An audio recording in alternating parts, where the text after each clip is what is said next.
Thunder over Galveston. Art always brought my mother and me together. Well, art, books, birds, gardening, and Galveston. During our last 9 months of living together, my University of Houston art major mom created some masterpieces. Sometimes because she wanted to, and sometimes because I was a taskmaster, knowing how happy she was each time she produced a new piece.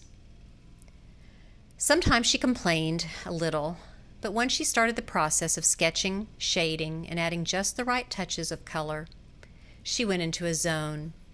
I called it the art zone. I could see it in her face. Her pain vanished. Several months into our journey, after a grueling doctor's appointment, we went to the Sunflower Bakery for lunch.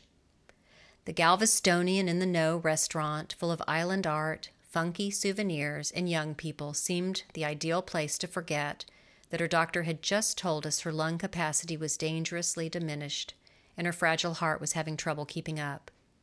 As we sat at our table, I glanced across the room and saw the painting. I immediately excused myself, found the manager, and purchased it, without my mother knowing, because you just don't do things like that. That night I showed her my purchase and explained how it symbolized our experience.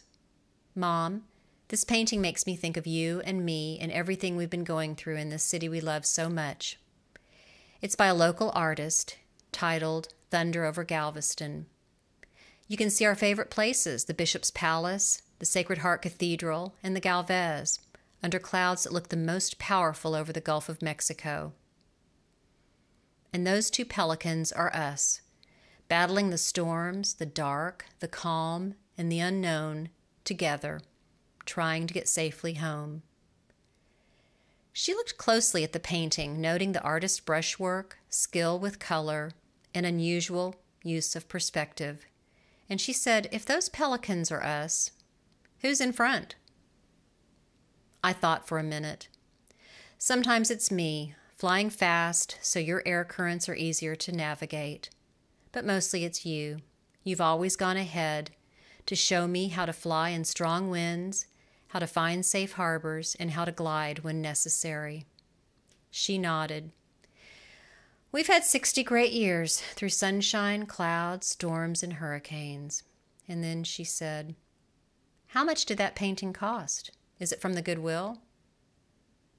I never answered. And maybe she knows now, and even though the full impact hasn't hit, I miss her terribly. I want just one more sketch, just one more lunch at the Sunflower.